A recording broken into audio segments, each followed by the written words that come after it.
And we are live. Welcome to Yes. another episode of the Superheroes podcast. Today we have Leanne Patrick, fantastic success story of the Real Meal Revolution, and I'm sure much more than the Real Meal Revolution. Leanne, thank you for joining us. Welcome.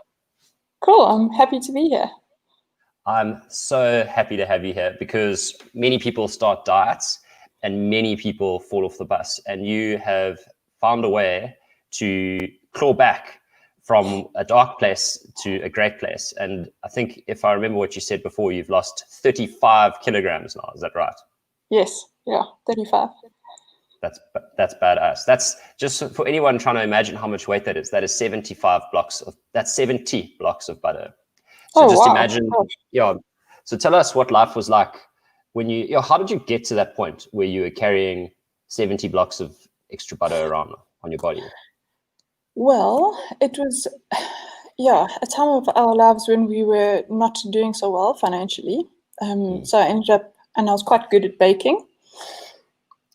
So I ended up opening up my own home little bakery. And of course I ate... You dipped into your merch. Yeah, I had to taste everything and ended up eating leftovers. And also, excuse me, because it was such hectic, I'd be working during the day and I'd be baking till like 2-3 in the morning sometimes. We'd end up getting a lot of takeaway to eat because we just didn't have time to bake and cook and do everything. Yeah, so I ended up eating my way. Eating your way up the ladder. And then you had kids as well at the same time, is that right? Well, actually, I had my first child when I was quite young. I was 20, and then I was 27. So I actually put on the weight like a few years after I had her, about 2 years after I had my daughter. That's when I started baking and all that. But I managed to I was a little overweight, but managed to sort of stay stable for a while until, Okay, so things spiraled out of control and you find yourself one day and you're at 105 kilos, I think you said earlier. Yes. And what was it that made you take the leap or make a decision? Why did you decide that was the day? I was just so tired of being embarrassed of myself. Like I was a totally different person. I couldn't look at myself in the mirror. I couldn't walk around without feeling embarrassed. I felt, insignificant in the world. Like everybody was just looking at me all the time. And it was totally different to how I was when I was younger. And I just wanted that feeling back of walking around and being proud of myself and able to look at myself in the mirror, try and buy new clothes and that sort of thing. Yes, and then obviously we're getting married. So we had the kids first and then the wedding. So that it took me quite a while to get into the headspace of, I need to lose weight now. I sort of started and stopped. And eventually I was just like, no, I have to do this. I want to do this. And I want to do it for me and not for anybody else. It was just my own feeling. Yeah. And so, sorry, please feel free. Did you want to add more? Okay, cool. So then, so you made this decision. You're like, I'm making a change. What was the first step that you took? Cutting out sugar. Okay. So this is before joining a program or anything. You decided to take a few steps yourself. Oh yes. So I've been wanting to do this for a long time. So I actually bought the books, the Real Meal Revolution books with Tim Noakes, and I think it's you. Yes. Not offended. That's fine. No, I know it was you. So I had those books for a long time, and then I bought your second book. So that's how I started on my own with that second book. I'd read it, and then I just took the steps from there. Is that the Banting 2.0 book? Yes, Banting 2.0. Okay. Yes. Cool. Got it. Yeah. Okay, so then that was so instead of just diving in cold turkey, you sort of cut things out one at a time. Yeah, I sort of cut out sugar, and then I was just like, bang, and I went cold turkey and did everything. Sure. Okay. Yeah. But that wasn't the only thing you did, because you said you started going for therapy. Oh yeah. So I had started seeing a psychologist. I can't remember when. I think in 2018 or 2017 actually. And just going and speaking with her and learning about how much I didn't love myself. And that has been a massive change in my journey, is learning to love myself and learning that the things that I need are okay. And it's okay to want and need things, and to take time for yourself and to do the things for yourself that you want. Yeah. So I hope people share this video, because that's like the most important thing. So Yes. I don't know if you have like a succinct way of saying this, but just could you connect what you've just said now to diet? Because I don't think people connect those dots to say, like, how does caring for yourself, etc., connect to eating? How do you see that connection in your own life? Yeah, I was chatting to my psychologist yesterday about it, and it's amazing. Like, as soon as I started seeing her, and after a while, that's when I started to know that I needed to do these things for myself and to love myself. And and without that, I probably wouldn't have been able to lose the weight, having that growing love for myself inside, and knowing that this is what I wanted. So you're saying, like, without that self-love, it's hard to stay on the bus, because you kind of think, well, what's the point? I'm worthless, etc. Yes, exactly. Yeah. So the more I learned that I wasn't worthless and that I was amazing, the easier it was to do. Sorry. That's amazing. And then, so what led you to? Because I'm obviously getting to the point where you joined Real Meal Revolution. So like, at what point in the journey did you decide you needed extra help? So I had lost 16 kilos before my wedding, and then I sort of stopped for a year. But I still wasn't happy. I was 90, and I'd picked up a tiny bit of weight, not a lot actually. So I was still in the 90s, and I wanted to get to my goal. And yeah, I just decided that I needed the help, because I'd been doing it all alone before. So I joined. I've always wanted to join. And again, it was another mindset thing where I was like, I deserve this. I deserve it. I'm going to pay for it. It's for me. And that's what I want. Yeah. That's awesome. And so you got allocated a coach. I think I must have phoned you and harassed you and got you to sign up. And I was so excited to hear from you. Yeah. No, I remember. I used to love making the sales calls. But so you signed up, and then you got allocated the coach, and then what was your experience there? Having the coach, like, not on your back, but having a coach have your back. Yeah.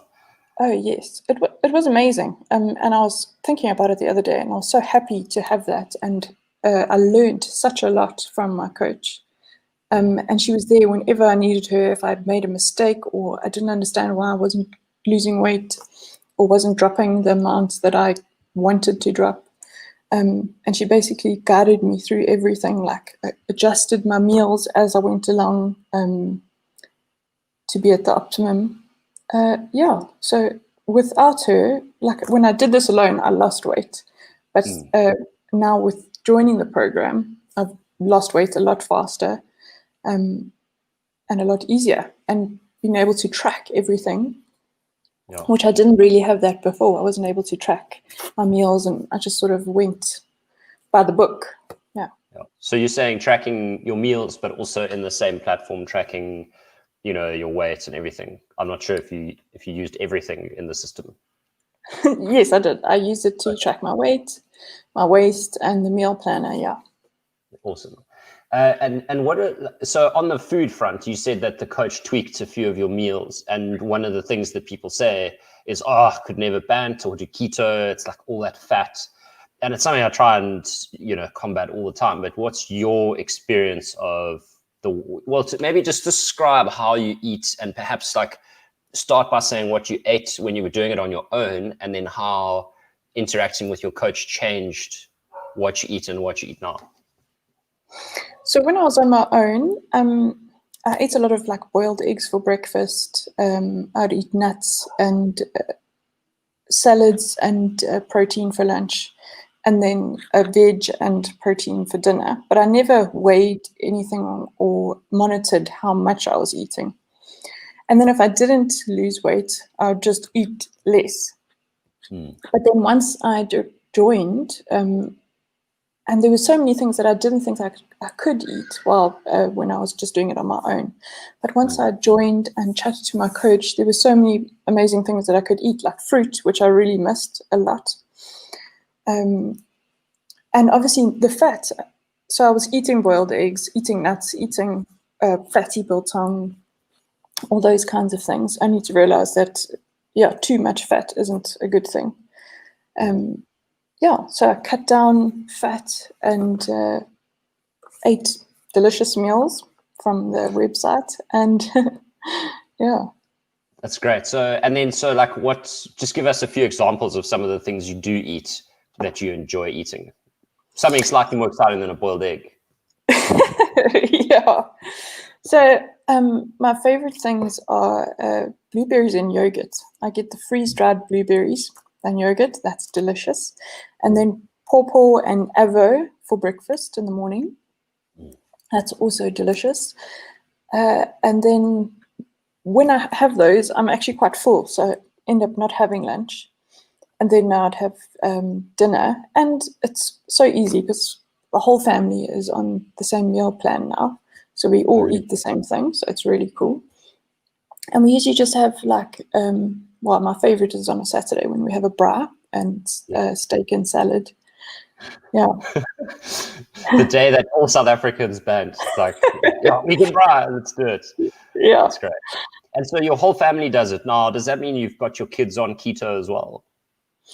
I don't have them on keto, but they do eat what I eat for dinner and for lunch and that. But then they do have carbs. I try to give them healthy carbs as opposed to just bread and sugar and stuff. Yeah.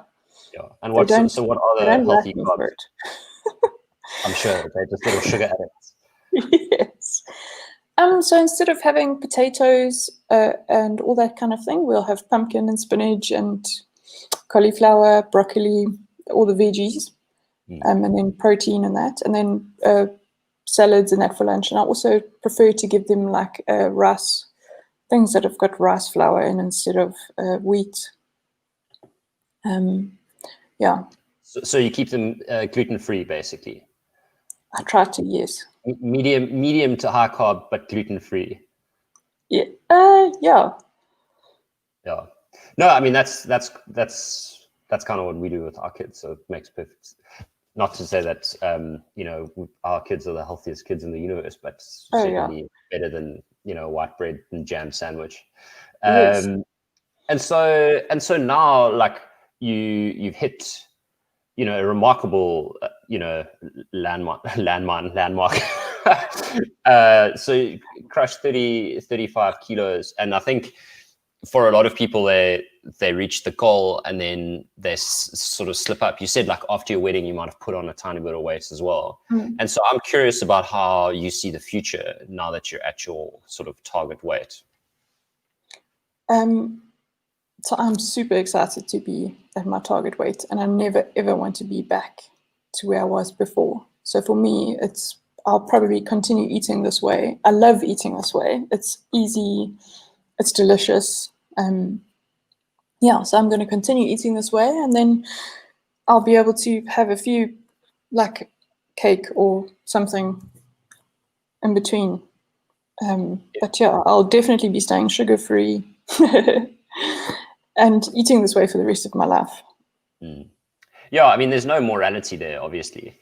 I think like the only reason I use the word cheating now is obviously because people who don't understand like my language are watching. But yes. There's cheating is a terrible word. It's like there's so much morality linked to it. It's like you've been bad, I've been bad, and people are like I've been bad or good. It's just healthy or unhealthy. So I know it's a breach of compliance, but even compliance is like then there are rules to life. That's all just going into a dark place there. So so before you said you were ashamed and embarrassed and uncomfortable in public, and Yes. and now obviously that's different. How is your experience of it's a bad time to talk about like leaving the house, obviously. But hypothetically, if we were all socializing, how, what's it like now? Like, how's your self-image? What do you feel about the mirror? Buying clothes? Tell us everything you can. I love looking at myself in the mirror. And I've been trying on clothes that I've stored in my cupboard for years. You keep them just in case you're going to lose the weight. I actually fit into all those clothes now. So the other day I was taking photos of myself. I love being in photographs now, and it's awesome because I can take selfies with the kids and with the family without feeling embarrassed. And I feel proud to walk through the shop, and it just feels amazing. It's totally different. And it's also amazing seeing people that I haven't seen for a long time. And they just comment. They're like, wow, you're a totally different person. So it feels really good. And it feels awesome to be me again. I felt like, So you felt like you weren't yourself for a long time here? Yes, definitely wasn't myself, yeah. That's cool. And so now that you're back to being yourself, what is available to you now that hasn't been available in the past, in terms of how you spend time with your friends and family and the things that you decide that you will do versus before? So now I can't wait to go to the beach. So that's why I'm waiting. Because you're in dirt, obviously. So it's like the only place in the country where it's warm. Yeah.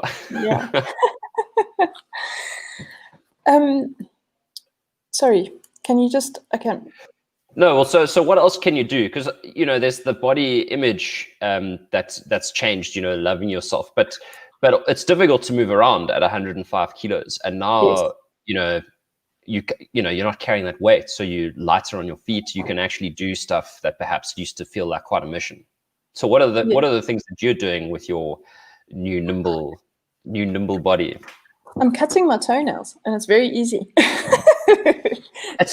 you know that is a real thing? Like, we have people saying, it's like legit, like, I just want to cut my own toenails. We get that so often. So and you just said it, that's awesome. Cutting toenails. Tick. And like exercising, like I'm not embarrassed now to go for a run. And my son, he's 16, he wants to put on muscle and all that kind of thing. And we've been doing programs together, and I can keep up with him. Wow. Like before, with a 16-year-old male. Yeah. That's hard. Before, I couldn't sprint around the garden. I couldn't like play and have fun, and I felt like just a big lump. But now it's amazing, and now I can outdo him in some things. And we regularly arm wrestle. So finally, because he did like a whole month of working his biceps and that. So he was like, "Okay, Mom, it's arm wrestle. Let's see if I can finally beat you." Really? And you beat him? No, I didn't. He just beat me. But those kinds of things that I couldn't do before, and I feel just like young and like I'm back in my 20s again. I feel like I've missed out a whole 10 years of my life, and now I'm ready to get them back. And it's just been amazing. It's changed my family relationships. It's changed my self-worth to myself, and it's also given me this amazing, like, I can achieve something. I'm determined. I can do it. Look what I have achieved. I didn't think I had that. I've forgotten the word now. The grit. Yeah, to do that. And now I feel like I can achieve anything that I put my mind to. Yeah. That's really cool. That's super cool. You mentioned exercise, and this is something that comes up a lot. You get a lot of exercise and eating programs. So what role did exercise play in your transformation? So the first 16 kgs I lost, I had a personal trainer, and I saw her twice a week. And then I would go to the gym another once or twice a week alone. And then the second time around, when I joined in November, I have only been going for like the odd walk and that. And then I did like a workouts with my son and that kind of thing. But I've hardly exercised in comparison to what I should be. Really? Yeah. And so, okay, so when you say, because now you're exercising obviously quite often, or you said that you're much more active. But so let's just say from 95 to say like 80. So the second 15 kilos, like what exercise was at play there? What I went to the gym and that sort of thing to do running and walking, but that was about it. Okay. I didn't do any major fitness programs or anything. That's very interesting. And so you're saying that, it was more like, I want you to say you can't outrun a bad diet, Jono, obviously. Yeah. You can't. Yeah, you can't. Like I've done most of this without full-time exercise and just the odd little walk here and there and running. And then doing a little training program with my son, yeah. Yeah, and how do you feel about having carbs for exercise or for fuel? Do you feel like weaker training without carbs? Not at all. I haven't noticed a difference. Yeah. That's awesome. That's the one main thing that everybody said to me. But how can you like survive without carbs? Your body needs it.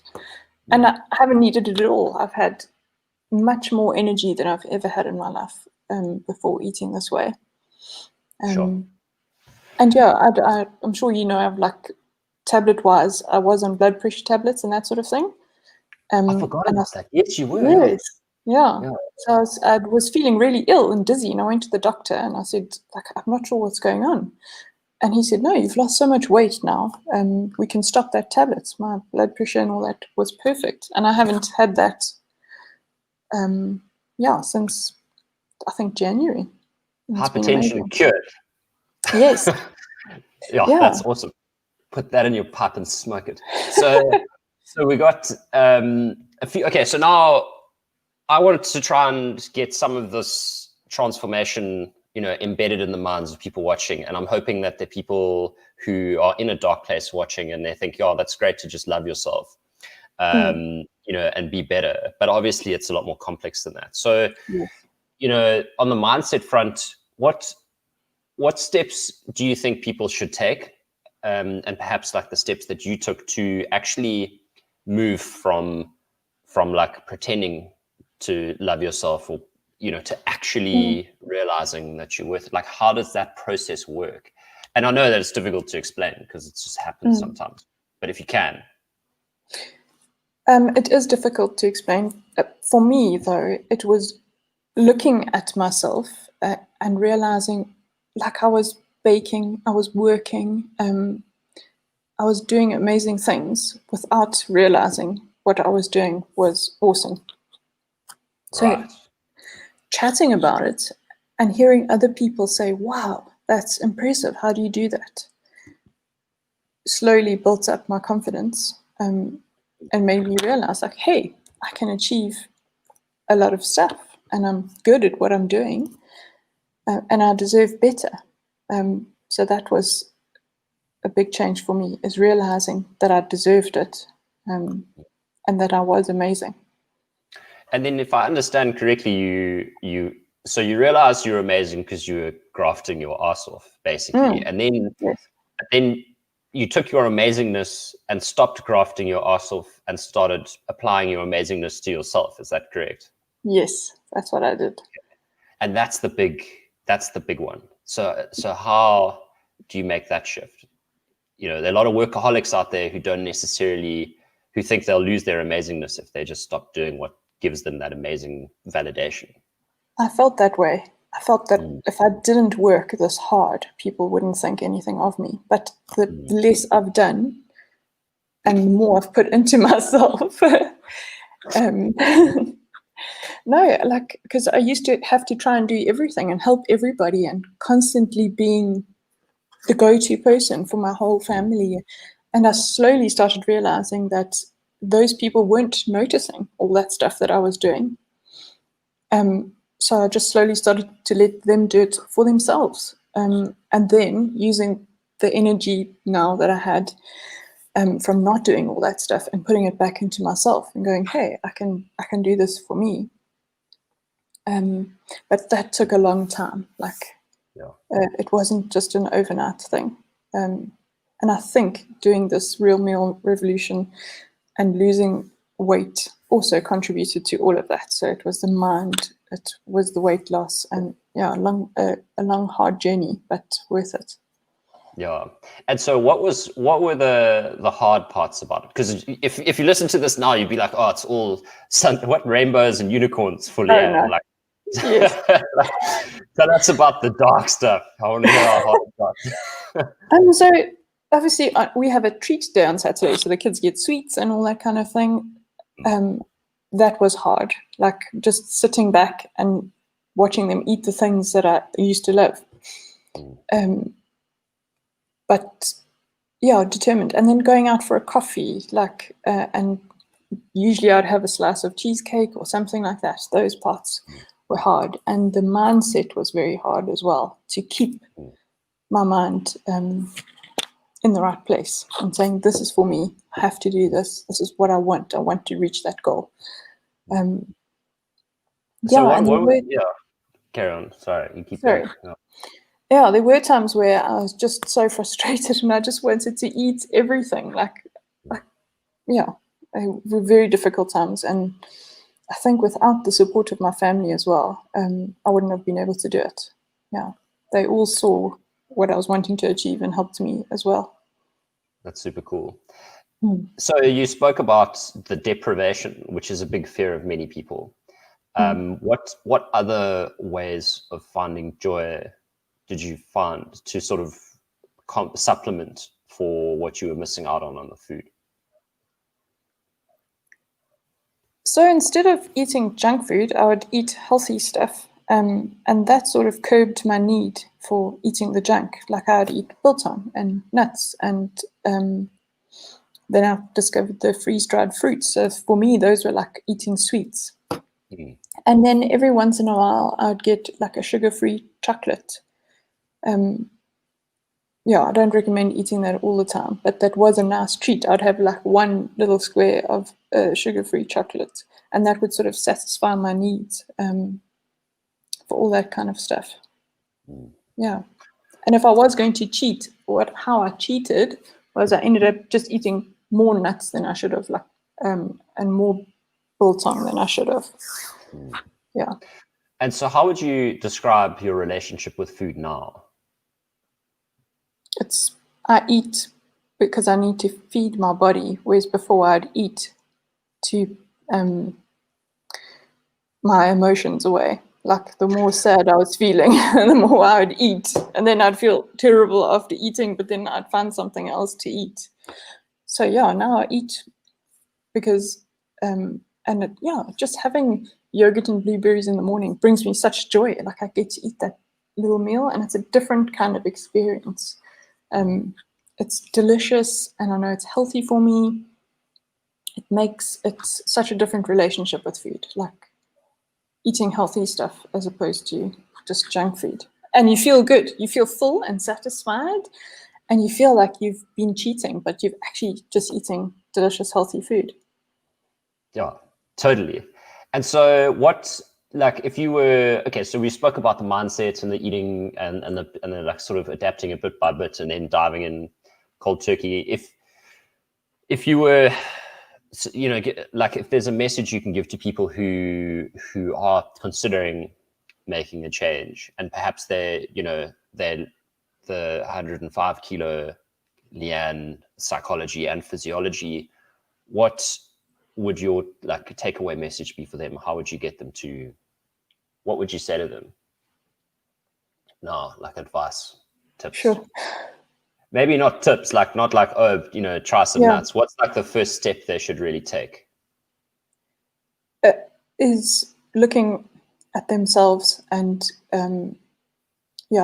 it's definitely a mind thing for me to start off with. So looking at your goals and dreams and going, I can achieve this, and having that you want that, and give yourself the determination to do that and achieve those goals, and just know that, keep telling yourself you can do it. That was for me a big thing. Like giving yourself permission, basically. Yes, and also I like things done really quickly.